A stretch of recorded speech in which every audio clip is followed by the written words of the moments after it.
How to pick up a newborn baby.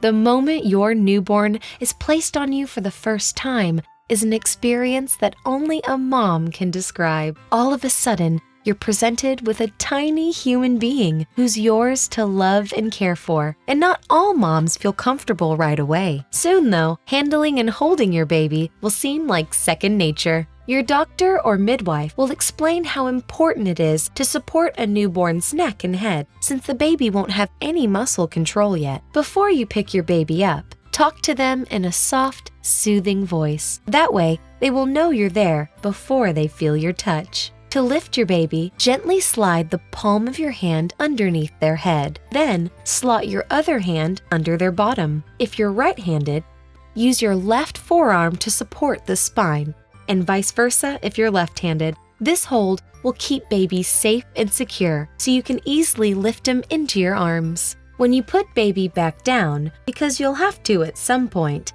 you can do so by reversing the process.